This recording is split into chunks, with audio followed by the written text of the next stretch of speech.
Stop staring at a blank page, okay? That's what I want for you this Christmas. All right? If you have many ideas for a book and you have been sitting down and you've been like, I really want to get these ideas out, but you are staring at a blank journal page. You are staring at a blank computer screen. That is the most debilitating thing on the face of the planet. And a lot of times people just close the book, close the computer down, and that's it. They put their dream of writing their book on hold because they just simply don't know how to get started. Lucky for you, that's my specialty, darling. Okay, that's what I help people do. I have got to get a haircut. But that's okay, we're not here for that. We're here for these juicy gems that I'm about to drop for you. So if you don't know me, I am Denise Renee. I am a content strategist and a book writing coach, and I help people just like you to share their brilliance, share their expertise, share what they know, share what they're passionate about, share their story in the form of a book that helps them grow and expand their brand. And over these last couple of live streams, I've been talking about how to help you, how to get started writing a book right now during the holiday season. Okay, you do not have to wait. What in the world? Why is it when you want to go live, that's when all of the things want to beep and buzz and bump and do all of the things? So if you hear some background noise, please, it's not my fault. I don't know what's going on outside. But if you want to get started writing your book and you just are not sure how to do that, you've got the ideas, but you don't know how to get focused, this stream is for you. And specifically, we are talking about how to avoid that dreaded blank screen. I'm going to tell you exactly what to do to avoid that. Okay. So like I said, over these last couple of live streams, we've been talking about how to get started writing your book now, even during the holiday seasons. There is no reason and there is no excuse for a quote unquote busy schedule, because you know what? Even though the holidays scheduling gets a little bit funky and crazy, I mean, I'm already feeling the pinch. I'm like, oh my God, like all this stuff I have to do. That's just out of the norm, right? But nevertheless, any time of the year is busy. Like there's always something going on. There's always going to be something that's going to be vying for your attention, and not just one something, a whole bunch of some things. There are going to be a whole bunch of some things in your house. There are going to be a whole bunch of some things in your family and friend circle. There's going to be a whole bunch of some things in your business or in your work circle. There are going to be a whole bunch of some things in your community circle that are always going to be vying for your attention and pulling you every which way. There is no perfect time to write your book except now. Because if you know that if you are feeling the pinch and feeling the pain of not having your book, you see other people having their book and going on CNN and going on ABC and being featured in Fox or being featured in the Huffington Post and getting all this media attention for their business and for what it is that they do. And they're getting on this person's podcast and they're on this live stream and they are at this conference speaking. And you're like, gosh, why am I not getting those opportunities? Those opportunities have a very high tendency to go to people with books. It's on period. Just the authority builder that it is to say, I am the author of. It just comes packed with so much trust. It comes packed with so much relevancy. It comes packed with so much credibility. So if you've been feeling the pain and the pinch of not having your book, then what are we waiting for? Like, what are we doing? When is the perfect time? Now, I'm glad you agree. All right, so let me help you get over having to stare at that blank page and that blank screen, okay? Let's get into it. The number one thing that people come to me, and I always gotta let you know, I've got my laptop, so that's why you'll see my head turn from time to time. The number one thing or the number one issue that people come to me with and says, I do not know how to get, like I have these ideas for a book, I don't know how to get started. And like I said, that's my specialty, helping people Go through the steps of getting started. And these last two streams, the last three streams, the first one I gave like a general overview, and the last two I've been breaking down step 1 and step 2. And today we are in step 3, which is create a writing plan. All right. The most important thing that you can do for your writing process is to have a writing plan. Now, your writing plan is going to consist of 2 major elements. It is going to consist of what you're going to write about and when you're going to write it. Sounds simple, right?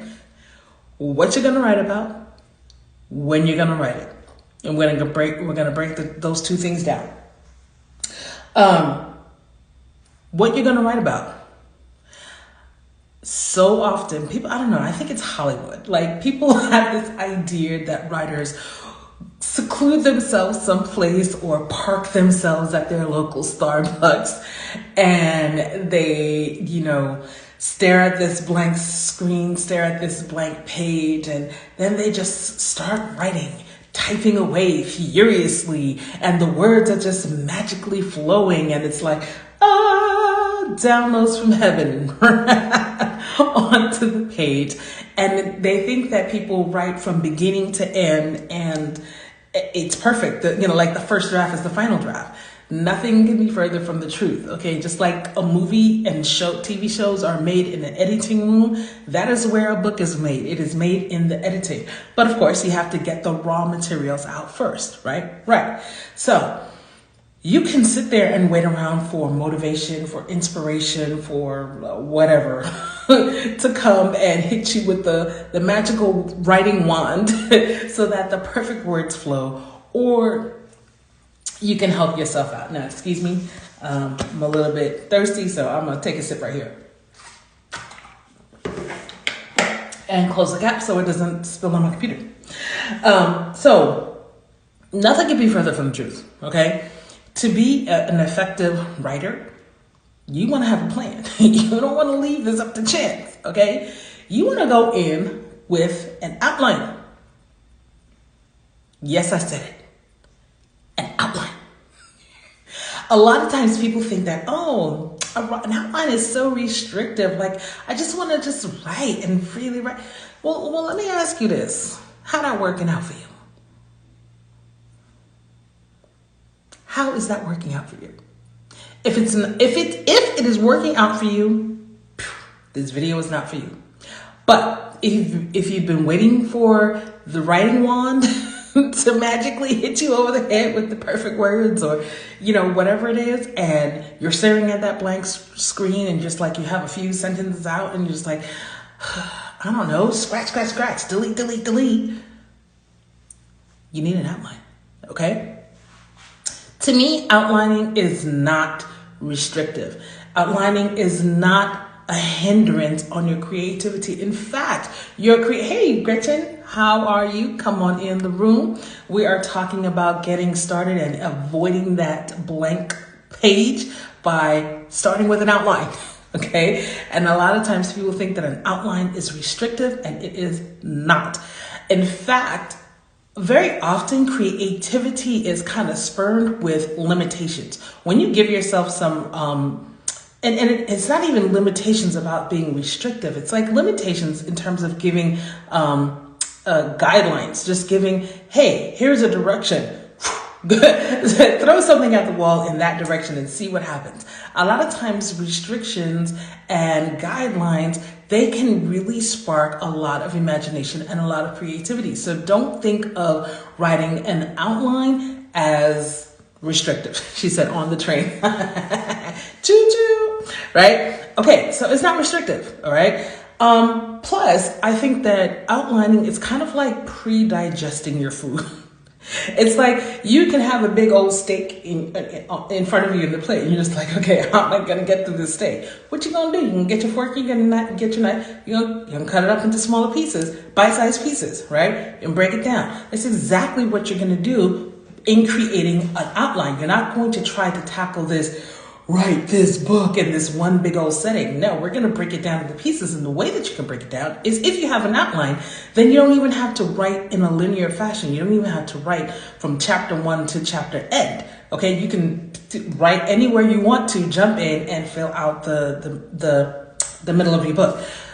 Gretchen says that is a really good way to look at it. Well, thank you. Appreciate you. All right. So yeah, we're gonna break this thing down. I like to call it pre-writing. So it's like preparing for your writing sessions. If you know what you're going to be writing when you sit down to write, blank page where? I have a little personalized roadmap for what I'm going to write. Ding, ding, ding. Okay, so yeah, that's my soapbox about outlining. Now, how do you actually create your outline? Well, like we said yesterday in the last live stream, and actually from even before, the previous live stream from before that, we talked about getting clarity, right, on who your audience is, on what your content is going to be. And then in yesterday's live stream, we talked about picking a framework. Okay, so you don't want to necessarily start from scratch. We're going to pick a framework that you are going to follow. Now, I'm not going to get back into the framework conversation. Go back to the last video. Okay, but now that you know now that you are clear and you have your framework, you're going to now take your original content and fit it inside of this framework. Okay, whatever the framework is that you have picked, whatever are the beats that you need to hit, you're going to organize your content as such. Now, in general, here are some general guidelines for outlining your book. First, you need to determine what do your readers need to know. And let me just be very specific here that I am speaking about nonfiction books that either share your personal story or shares what your expertise is, so that you can use this book to help get you those speaking engagements and all of those things that you want as a business owner. Does outlining work for fiction writers? Yes, I always create an outline for any of my short stories or any of my novels. I can't tell you how many outlines I have, and I'm in various stages for like at least 10 different projects. At least 10. I'm going to admit that I have the worst excuse in the world. As for why they're not published is because I'm usually focused on other people. I'm usually focused on clients, and I'm usually focused on life things. And that has a tendency to kind of take a back seat. But I am being very intentional in 2024 to bring my creative work more to the front. But I do work with an outline. Like I have an idea, an image for a story, and I get to plotting like, okay, what are the major points that are going to happen? Okay, what's going to happen here and there and there and there and there? And I break it all down. And same thing with nonfiction for myself as well as for my clients. So here's what I do for my nonfiction clients. We're going to determine what your readers need to know, okay, and what they want to know, okay, because it's kind of like if you have small kids and they don't like their vegetables, you know, you kind of got to drown it out in some cheese sauce or drown it in ketchup so that they'll actually eat it. Like you need to, you know, put something on it that they want so that, you know, you kind of hide it a little bit and, you know, you give them what they want, but you also give them what they need. So you want to give your clients what they need, but you have to wrap it up in what they want, because people buy what they want, not what they need. Okay. That's why our society is in such debt. We're always buying things that we want. So determine what they need to know and wrap it up in what they want to know. Determine what the big ideas are for your chapter. So you want to start off by really outlining your book by determining what those chapter headings are going to be. Those are the big ideas for those individual chapters. So you're thinking about, you know, what your title is. Even if you have a working title, you don't have to come up with the perfect title at the beginning, but at least have a working title or working idea of what your book is. And then you're breaking that down into your chapters. From your chapters, you're going to go inside each chapter and think about, well, what are the different subpoints that make up this chapter that are supporting the main idea of this chapter. So those are going to be your subsections. And then you're going to go into each subsection and break it down one level further and get down to the paragraph level. At the paragraph level, how do we need to support this sub point? Okay. And of course that sub point is supporting that main point, which is supporting that chapter, which is supporting your book. You do this in advance, your life is easier. You have just cut up that steak into nice bite-sized pieces, okay? And it's so much easier to ingest. And you don't have to finish the whole steak all at once. Maybe it's a huge, I don't know my steaks, but maybe it's a huge 40-ounce piece of something. I don't know. I don't think you can eat that in one sitting. I think 40 ounces is too much. Even 10 ounces might be too much, right? So you can eat a little piece today, wrap it up, put it in the fridge, come back to it tomorrow, right? And that's the same idea. When you have an outline, you have a whole roadmap of your entire book in front of you. And so you know what in the world you're going to write. So now you can break down each section. You're only going to work on a section during any given writing session. And speaking of writing sessions, that's part 2 of your writing plan. Okay, so remember, your writing plan is knowing what to write and then knowing when to write it. So the second part is you're going to create a schedule. Now, this is as simple as it sounds, right? It's simple to put something on your calendar. The hard part is actually being accountable to yourself to that time.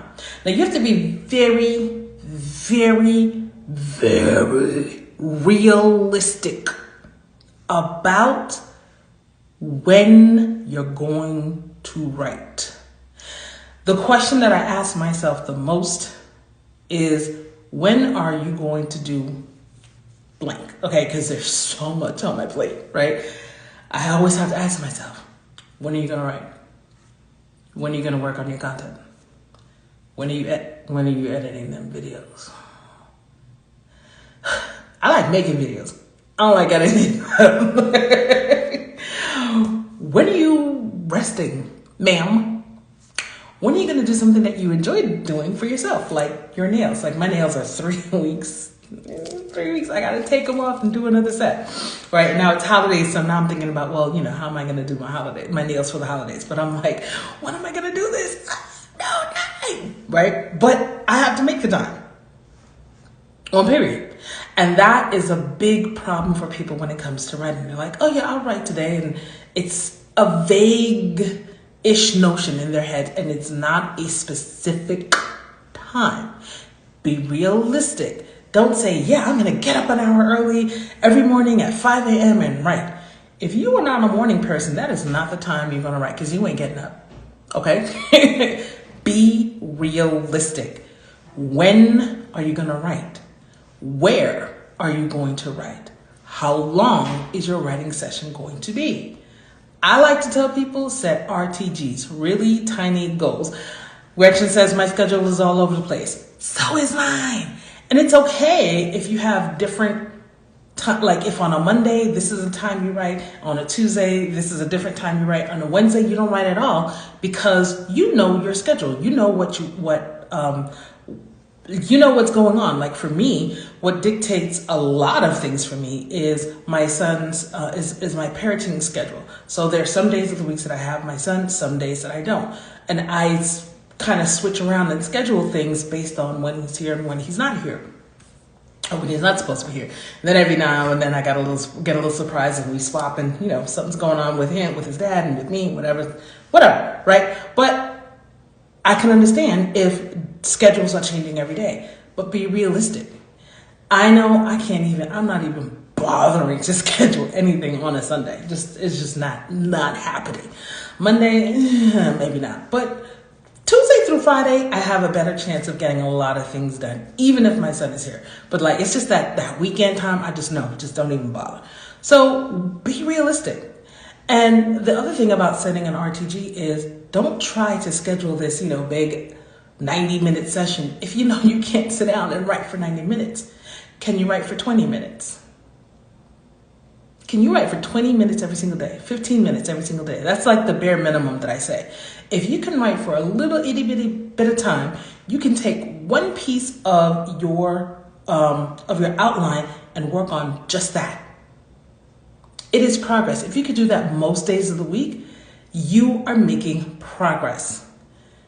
It may not be, and maybe on the weekend you have the opportunity to have 3 hours to yourself. So then you're like, okay, I can do more today. Cool. But if you at least can commit to a small amount of time every single day or most days of the week, you will get your book done. It may not get done as quickly as you would like.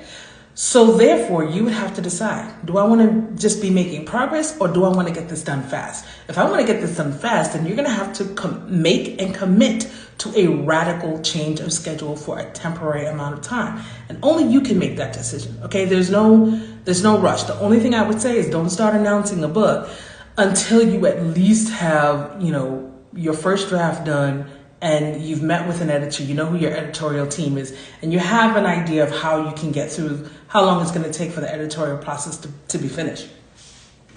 Otherwise than that, don't announce anything, and no one's clocking you except for you. So don't go crazy. So Gretchen says, you're right, 20 minutes works. I mean, the other thing is that our attention spans are getting shorter and shorter and shorter. So don't overwhelm yourself. If you are not in the habit of constantly writing and constantly doing a lot of brain work, don't stress yourself out. 15, 20 minutes a day, the bare minimum, will get your book done. So now, I think the bigger question that people might have is, now how exactly do I figure out how to map out my original content with the frameworks that we talked about yesterday? This is the kind of work that I help people through. This is what I coach people through. I help them map their original content to a framework that's going to work for them, for their business, for their book, for their audience. I customize this type of information for you. I basically this is what I tell my clients. This is what I do. But what they pay me for is for me to help them bring it all together. Bring it all together. So if this information is more than enough for you to be a springboard and to say, okay, great, I needed somebody to tell me what to do and how to do it, boom, there you go. You are welcome. My job is done. But if you're someone, you're like, you know what, I think I got it, but I really want somebody else to just like really help me through this. Make sure I'm doing this, right, or make sure I'm doing that the first time I do this, we're getting it done.